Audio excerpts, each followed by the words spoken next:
Right, Sean, over to you. What is your prognosis? It's similar to the rest. We, as Brian mentioned, we have lots of capital for development. We have lots of capital for equity investment, but each project is different. And so as a result, we're not the smartest ones in the room. Every deal we partner on, and we partner with competitors, we partner with equipment suppliers, we partner with local junior developers. It really depends on what makes sense. We've even backed a platform company with respect to a project that we were particularly interested in and funded their G&A for a time. Now, when we do that, we also think about whether we're creating a particular competitor for other projects we may be interested. But What stage do you aim? Well, this is what I was getting to. But the reason we are flexible is because my main interest is investing capital in projects that are attractive as fast as possible. So we're odd. We're sitting here. If I can invest money today in projects that are ready to go, I would. And this kind of dovetails on some of the earlier panels on how long development takes. My interest is getting to projects that get done as quick as possible with attractive returns, which is why we're creative and flexible in terms of how we partner up with folks. So either model works for us. It's more driven by the opportunity itself. Okay, Sean, I saw you agreeing.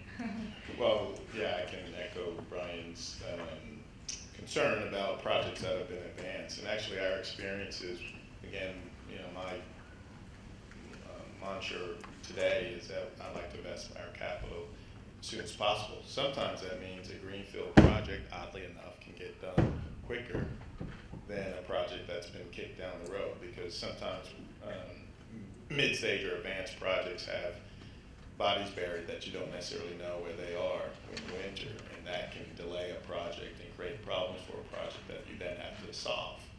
And it takes time. We have an example of that. For example, our Ghana 1000 project, which we teamed with GE, was essentially a greenfield project, and it's moving very quickly to fruition, even with all the, it's a large project. So it depends on greenfield versus advanced projects. It really depends, and we like to take a view on whether or not that project we think can get to the finish line financial close sooner rather than later. What is the success rate? It's Africa, so you heard about 7 years and 8 years. We don't have 7 or 8 years of development time frame, at least I don't. Company might. But we're trying to, I've been doing this for a long time. I've been stomping around Africa since about 1996 or 7 or so. And you've seen an improvement, I hope. And there's definitely a lot more activity. The question is, the need's there, so how can we get the projects done? And the money's there. And I think in terms of having more development capital, I think someone alluded to it, there's plenty of capital in the world.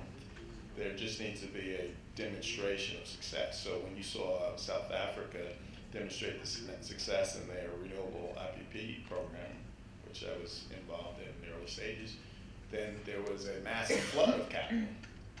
And so I think, real lesson, or I think the rest of Africa should take heart to, is that let's demonstrate some success. Let's not get caught up in nickeling and diming a project and trying to get the best returns that they can, because they will over time. China went through that. I started in business in China. China, when you first started getting involved, the central government approval.